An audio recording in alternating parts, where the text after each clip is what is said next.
I mean, Chicago got a point. Yeah, but wouldn't it have been better if Chicago got two and the Ducks got none? Yeah, but the Ducks have a really hard schedule coming up, and the Blackhawks don't really. So maybe it was good that they got the winning out of the way now against the bad teams, right? Hello, everybody, and welcome to DDFR number 52 on the season. Today we are going to react to the Anaheim Ducks going into Chicago and winning 3-2 in overtime. All right, let's hop right into it. All right, so looking at the 3 stars of the game, yet again, for the second game in a row, I don't know what they're doing with the first star. Cool, Frank Vetrano scored the overtime winner. Give it to Brett Leeson, man. He had a hell of a game. He comes back from being scratched and goal and an assist. Give it to him, man. He deserved it. I would have replaced Frank Vetrano with Jason Dickinson of the Blackhawks and maybe put him at the 3rd star role and, switched Leeson up to the 1st star. Jason Dickinson, all over the Ducks, all night long. No rest whatsoever for him. And, yeah, he was hounding the Ducks. I don't know how he didn't get a start of the game. So, honestly, this game was a tire fire like I thought. Except it wasn't high scoring like I thought it was going to be. It was just sloppy play the whole time. We had nothing happening in the first period. Absolutely nothing. It was really boring. Few chances. 15 shots between the two teams in the first period. Not a lot. Second period rolls around. Scoring starts right away. Jason Dickinson gets a feed from Kane in the corner, and he's wide open in front of the net. There's nothing Stolarz can do on this. It's just really bad defensive breakdown, and yet again, Ducks are down 1-0. Then a fantastic play by Jason Megna, and he finds Brett Leeson. Brett Leeson just, honestly, he swipes at it, man. He just swipes at this puck.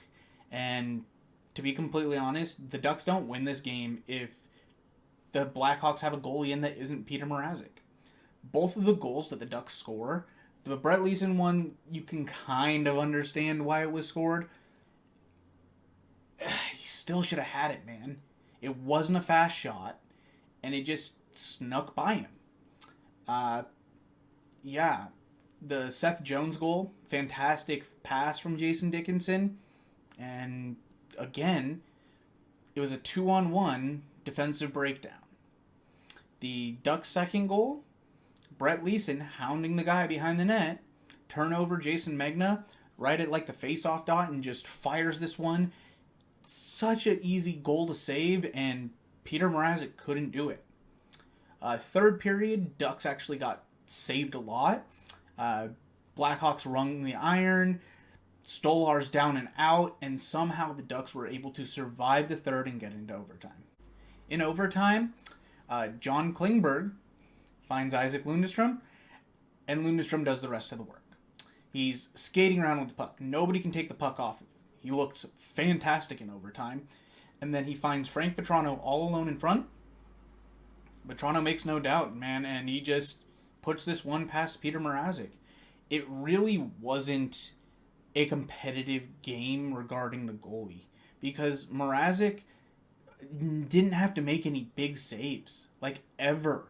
It was not a good game by him, and 2 of the 3 goals he let in were absolute duds.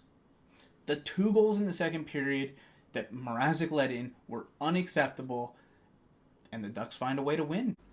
The deserve to win meter is actually kind of right around the middle-ish area. It's more 60-40 for the Blackhawks, but like I said, this was a game where the Ducks just kind of won. They just kind of, I wouldn't say lucked into it, but you're kind of lucky when you play against Peter Mrazek. And again, Mrazek was good at a time.